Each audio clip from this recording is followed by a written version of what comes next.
Hello mga Lash Room! So ayun, may mga nagtatanong sa akin kung ano yung mga basic na dapat gamitin kapag tayo ay nag-eyelash.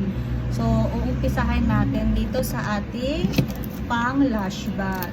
So dapat meron tayong lash shampoo kapag tayo ay mag-start maglagay ng lashes. At syempre, lagay niya ng tubig, yung pang banlaw. Syempre, di naman natin kailangan gumamit ng tabo at sinubuhos, diba? So dapat may ganito tayo.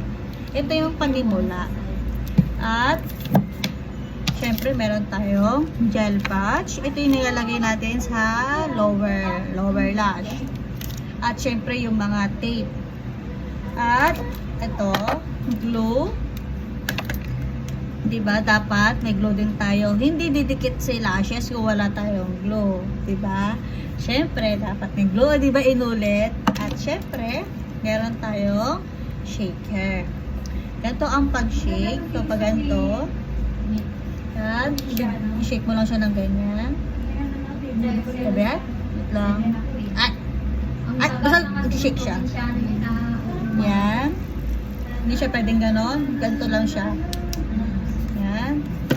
Meron din tayong brush. Ito yung brush. Ito yung binibigay natin sa ating mga kliyente kapag tapos na. Ito yung pa-previous natin.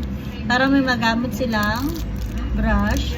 At syempre, dalawang tweezer. Isang pang-isolate at isang tweezer para sa paglagay ng extension.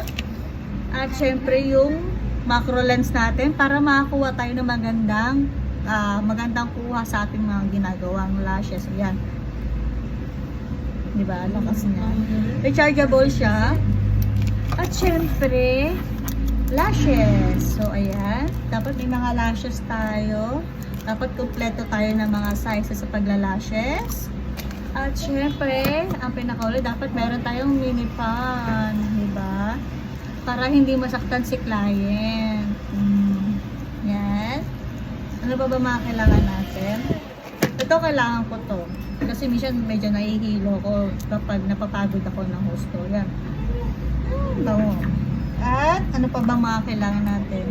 Alcohol. Yan. Kailangan natin alcohol para lagi tayo mag-sanitize ang ating mga kamay para hindi naamoy yung mga kamay natin. So, ano pa ba ang mga kailangan nyo malaman?